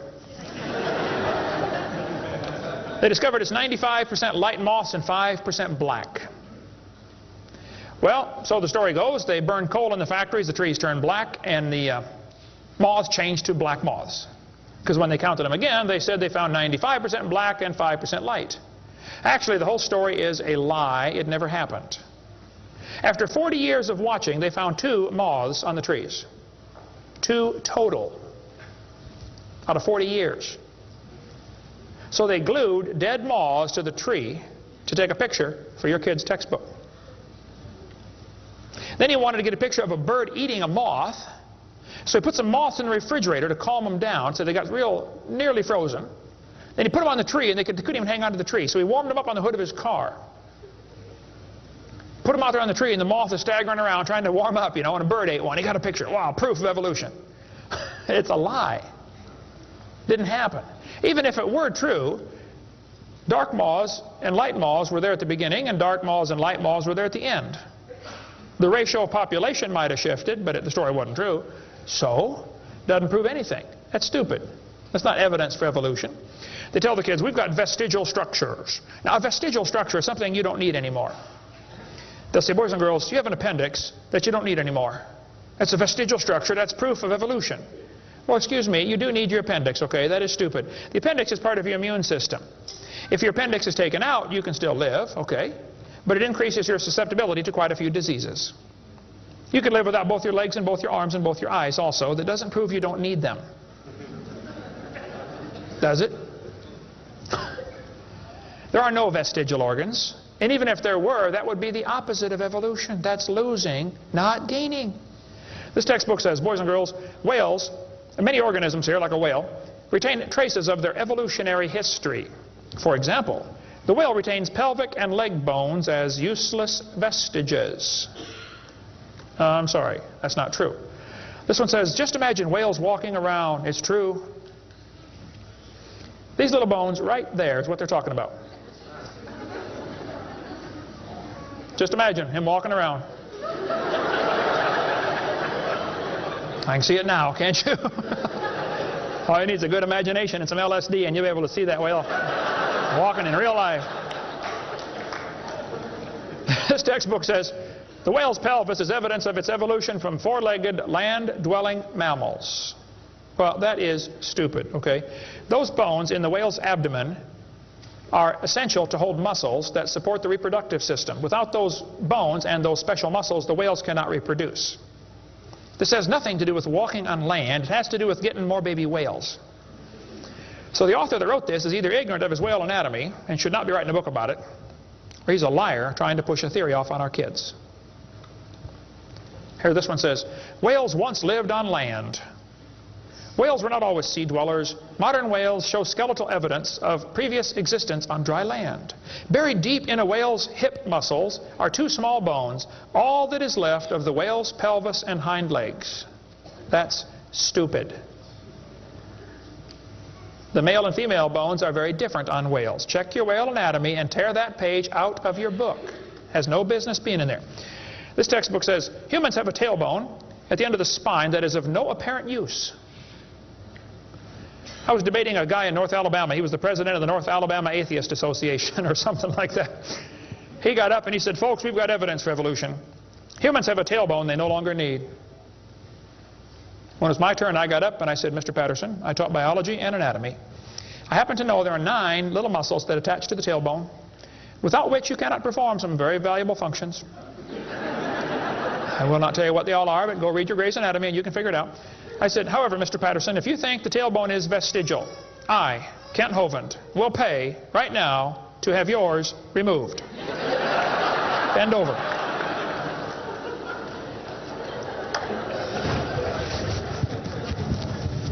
That is stupid, folks. The tailbone is not vestigial. This one says, the coccyx, that's the tailbone, the small bone at the end of the human vertebral column, has no present function and is thought to be the remainder of bones that once occupied the long tail of a tree-living ancestor. I was taught when I went to school, man used to have a tail, but he lost it because he didn't need it. I thought, didn't need it? Have you ever thought how handy a tail would be? Have you ever come to the door with 2 sacks of groceries? Wouldn't that be nice, man, be able to grab that door and walk right around and get in? Lost it because we didn't need it. Man, you could drive the car and tune the radio knob and hold a Coke at the same time.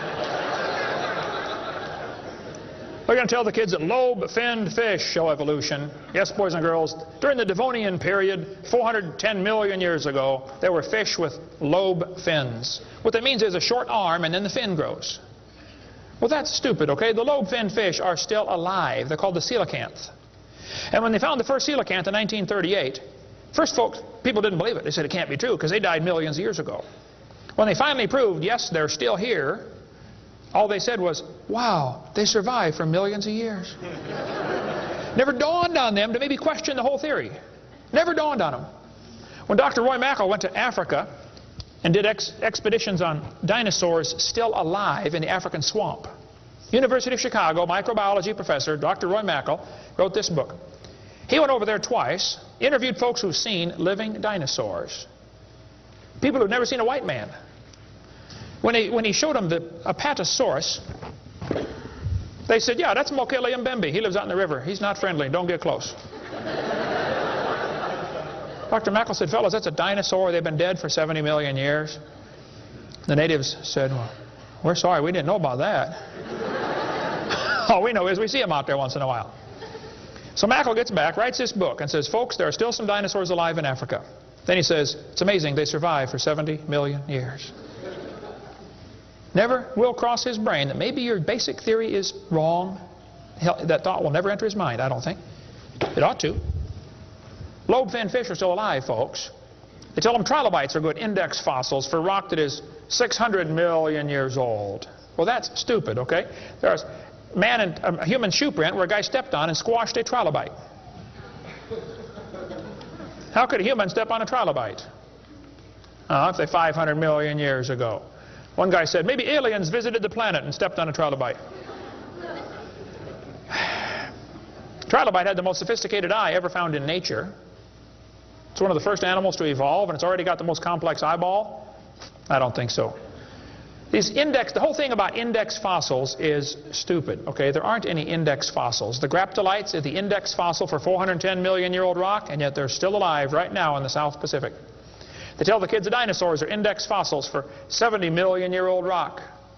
Folks, dinosaur blood was found inside the bone. Don't you think it's going to decay in less than 70 million years?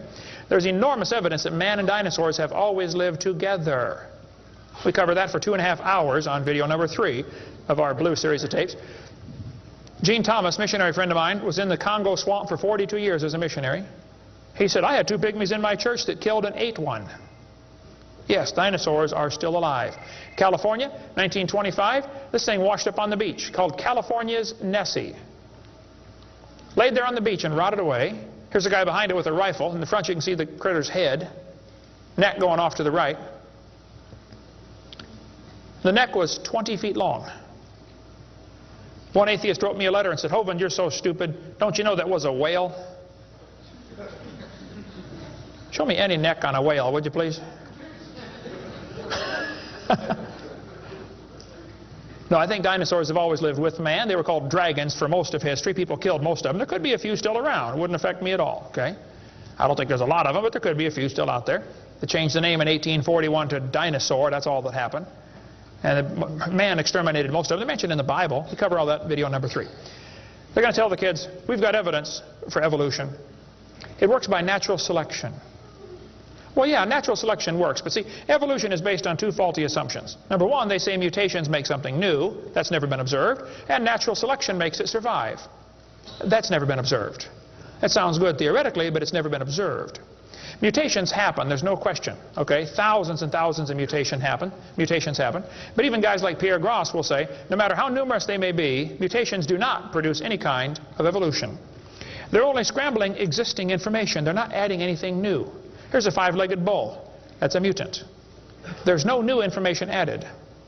Doesn't the bull already have the gene code to make a leg? You just built one in the wrong place, that's all. This is not new information. This is scrambled information. That's not new. Here's a short-legged sheep. He's the first one the wolf is going to catch. Go, boys, go. Here comes the wolf. Herman didn't make it. Here's a 2-headed turtle. That's a mutant. Not ninja, but he's mutant. He's going to freeze first winter. Nobody makes a double-neck turtleneck sweater. I've never seen one. I've been looking. See, a mutation is scrambling information that already exists. It's like you can take the letters from the word Christmas and get all sorts of different words, scrambling them up. But you never get Xerox, zebra, or queen. The letters aren't available. And a mutation does not give you new information. It scrambles existing information.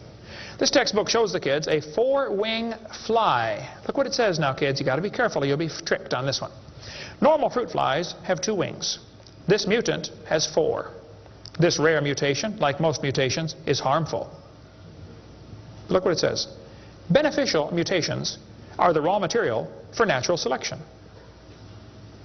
Oh, why didn't they show us one?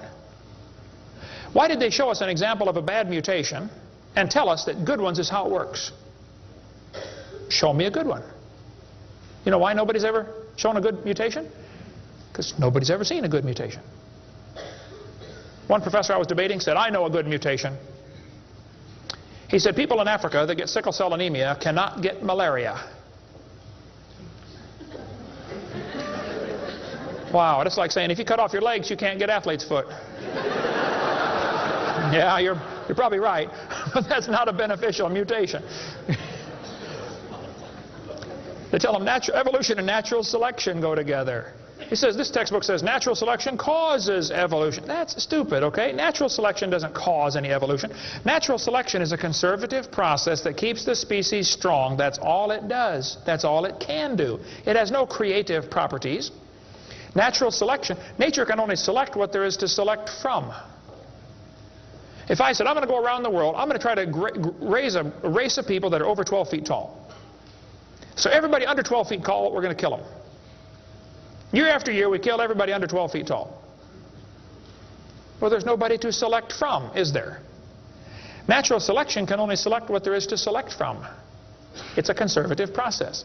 If you worked in a factory that produced cars and your job was to check for defects, you know, kick the tires, slam the doors, etc., drive it around, and you caught every single mistake and you rejected it, how long would it take that process to change the car to an airplane?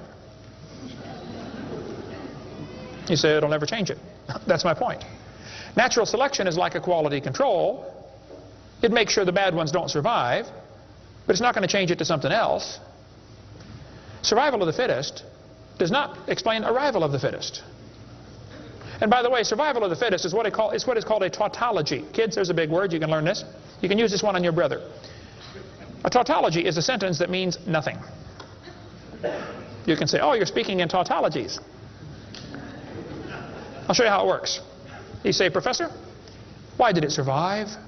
I say, oh, because it's the fittest. You know, survival of the fittest. Oh, how do you know it's the fittest?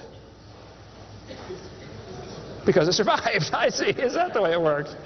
That's exactly the way it works. That's stupid, folks, okay? Actually, it's not survival of the fittest. If a whale goes through a school of fish and eats 80% of them, it's survival of the luckiest. I mean, if a snake crawls into a bird's nest and eats 3 out of 4 eggs, does the snake select the weakest of the birds to eat? There's still an egg, man. He's going to eat them all. Okay? Then they do the thing with the fruit flies for the kids. They'll say, boys and girls, we raised flies in the laboratory, and we nuked them and microwaved them and x-rayed them, and we got these flies to have mutated babies. We got flies with curled wings. They fly around, bzz, bzz, bzz, bzz, couldn't go anywhere. They got flies with no wings. What do you call that? A crawl. You can't fly. They raised all these mutated flies in the laboratory and said, you know what, folks? Every fly we got was worse off than Grandpa Fly. Yeah, so? So they tell the kids, you see, this proves that flies have evolved as far as they can go. No, this proves you're messing up with perfectly good flies, okay? God made them right and you're messing them up. Now leave them alone, all right? This guy says we've got proof for evolution because flies in the north have wings 4% larger than flies in the south. That's proof we all came from a rock. That's stupid, I'm sorry. Then they tell the kids, boys and girls, today you're going to learn to think critically. Watch this sentence here carefully. Some kids doing this for homework tonight. Boys and girls, do you think humans are still evolving?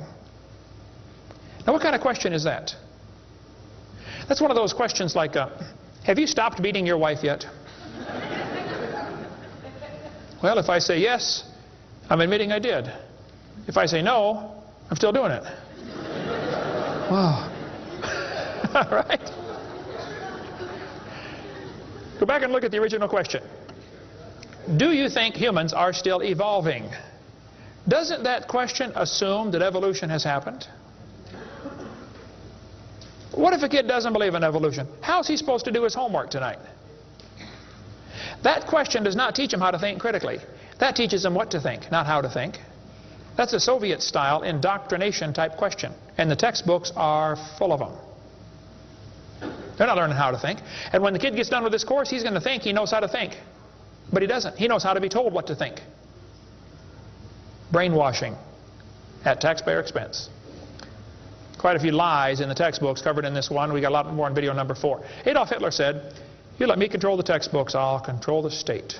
What is in these books anyway? There's a lot of good science in there, but there's some poison. Professor Wilson at Harvard University said, "As were many persons from Alabama, I was a born-again Christian. When I was 15, I entered the Southern Baptist Church with great fervor and interest in the fundamentalist religion. I left at 17 when I got to the University of Alabama and heard about evolution theory. 1 year of college destroyed his faith."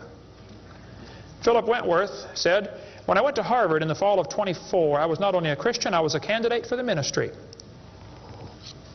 Then for 4 years I underwent a process of mental readjustment which shook my little world to its foundations. Through it all, one thing was clear to me. If I could reconcile religion with intelligence, I knew that I could go on into my chosen career fortified by the experience. If I could not, every consideration of honor would compel me to make other plans. In the end, I gave up the ministry." Scott wrote me a letter and said, "Dr. Hovind, until I went to college, my faith in God was sound. My college history class helped destroy that faith. I started to doubt the Bible and God's Word. I even started to doubt Jesus was truly God's Son and that He died and rose for my sins. My best friend showed me your tapes and I was in awe of what I saw. Everything I thought I knew about life was changed." Praise God. People will sit home and watch a video that you will never get to come to church. Especially men. If they're sitting at home holding the remote. There's this feeling of power that surges through their body. How many know what I'm talking about? Now come on, be honest, okay? Right? That's why we purposely leave my videotapes uncopyrighted. Copy them and give them to your friends, man. Get them saved. All right? 75% of the kids from Christian homes that go to public schools are going to lose their faith after 1 year of college. 75%. Professor Abonniere said, "Evolution is a fairy tale for grown-ups. The theory has helped nothing in the progress of science. It is useless." Malcolm Muggeridge said, "I am convinced the theory of evolution, especially the extent to which it's been applied, will be one of the great jokes in the history books of the future."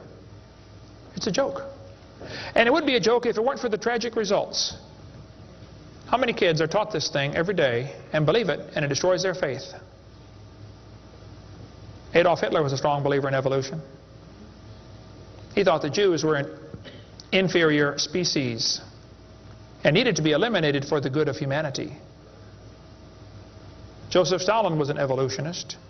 Trotsky was an evolutionist. Pol Pot from Cambodia was a strong believer in evolution. We covered lots more on that in video number 5. Scientists who go about teaching that evolution is a fact of life are great con men. The story they are telling may be the greatest hoax ever. In explaining evolution, we do not have one iota of fact. Evolution is a shell game. You ever seen those shell games where they put the pea down there and they put the 3 shells on it and the guy tries to get you confused, you know, he messes them around? Evolution is like a shell game. If you ask the biologist, where's the best evidence for evolution? He'll say, oh, it's in geology. I debated Dr. Pigliucci. It's debate number 12, I think, of my series out there, of the red series of tapes. Those are debates. I said, Dr. Pigliucci, you have gotten $650,000 in grant money to study evolution of plants. You've been teaching a course on the evolution of plants for 30 years. What is the best evidence of evolution you're aware of? And he said, the evolution of whales. You're a botanist telling me the evolution of whales is your best evidence? It's always this way, folks. The geologist thinks the anthropologist has the evidence. The anthropologist says, oh no, we don't have it. The biologist has it. It's a shell game. The only problem is there's no P under any of them. Nobody has the evidence. It's a joke. Sir Arthur Keith was selected to write the foreword to Darwin's book when it was republished in 1959 because he was a strong believer in evolution. Arthur Keith said, "Evolution is unproved and unprovable. We believe it because the only alternative is special creation. And that is unthinkable." I mean, you're not even allowed to think that maybe there's a creator? The only alternative. He's right, by the way. The Russian atheist astronomer came to America and spoke at one of the universities, and he started off his speech, he said, "Folks, either there is a God or there isn't." I thought, boy, this guy's brilliant.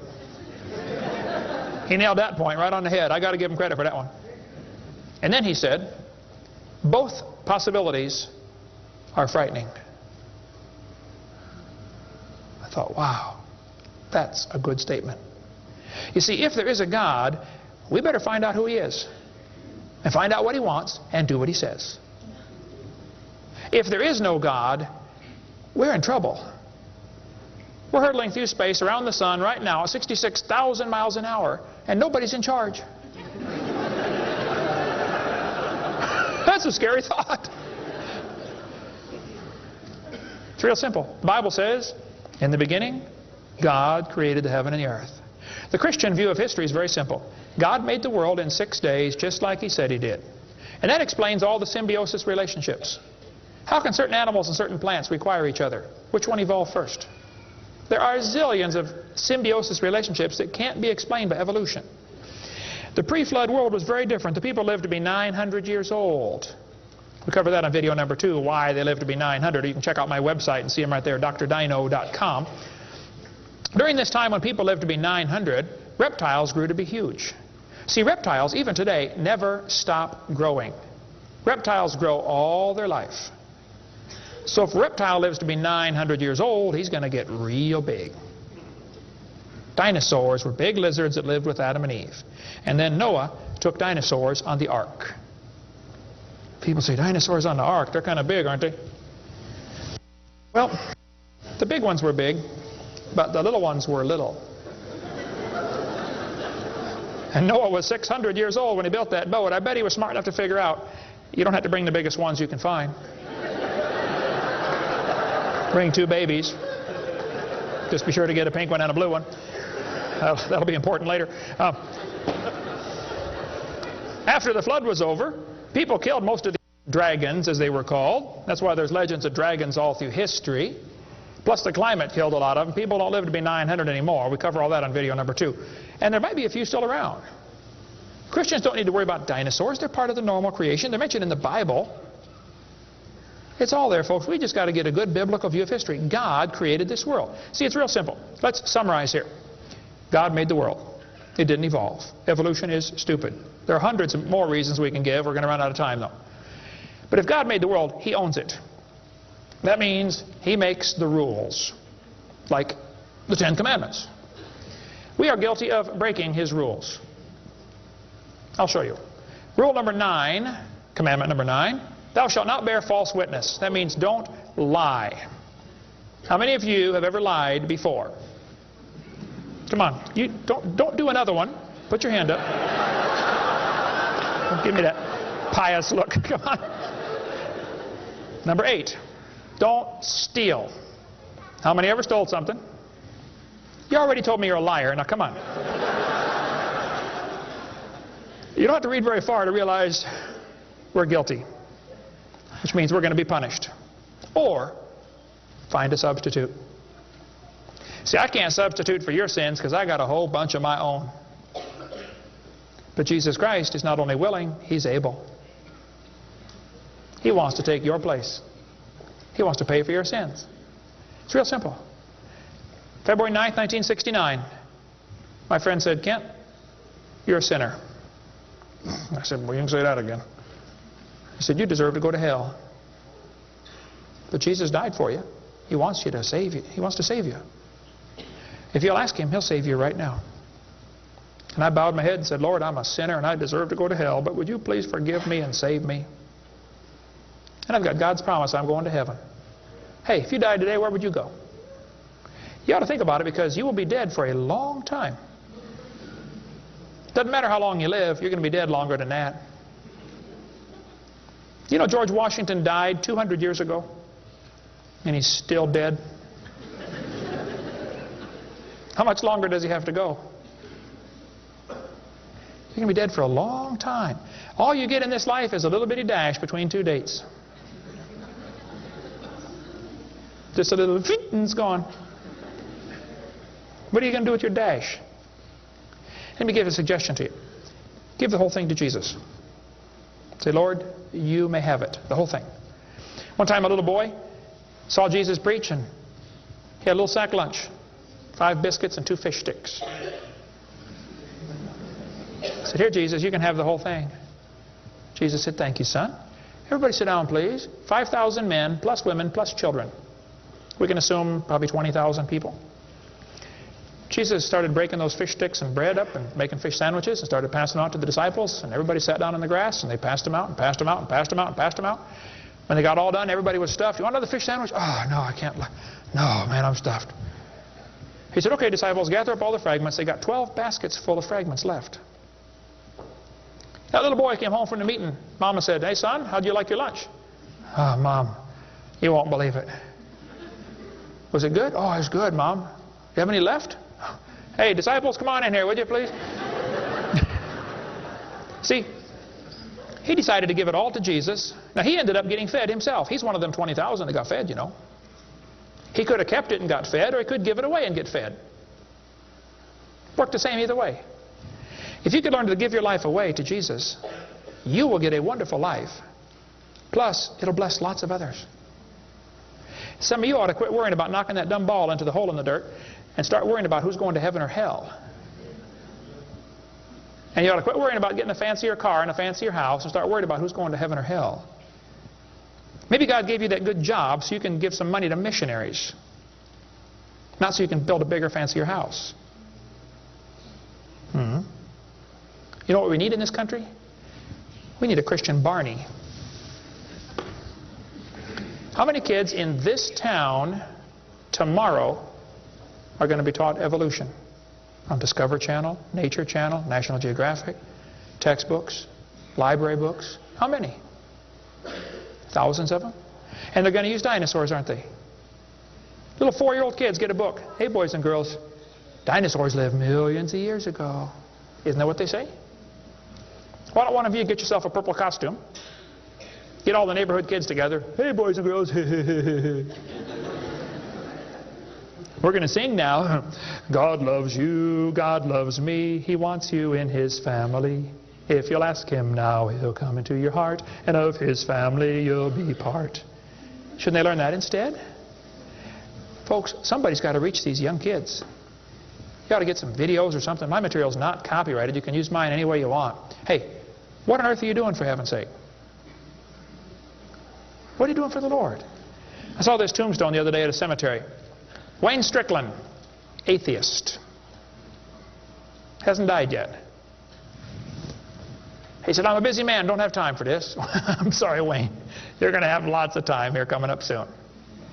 Claims to be an atheist. Interesting. The Bible says the fool has said in his heart there is no God. Did you know God doesn't believe in atheists? Think about that one. Where would you go if you died? Now, if you're not sure you're going to heaven, you ought to give your heart to the Lord and get saved. If you are saved, you ought to find something to do for the Lord. If you want to get any of my video materials, they're not copyrighted. You can get a 15-hour seminar on creation, which lots of material on stuff, creation, evolution, dinosaurs. Get some of the debates or the red tapes or the miscellaneous topical series. We want to strengthen your faith in the Word of God. If you're here tonight and you're not saved, or if you're watching this video and you're not saved, give me a call. I'll be glad to help you meet the Lord. Our website is drdino.com. Phone number in Pensacola, Florida, 850-479-DINO. We like dinosaurs around there. If you come through Pensacola, stop and visit Dinosaur Adventureland. If you get a chance to go on the cruise, we'd love to have you come on the cruise, and we'll talk more about dinosaurs and creation and evolution. Thank you so much for joining us tonight.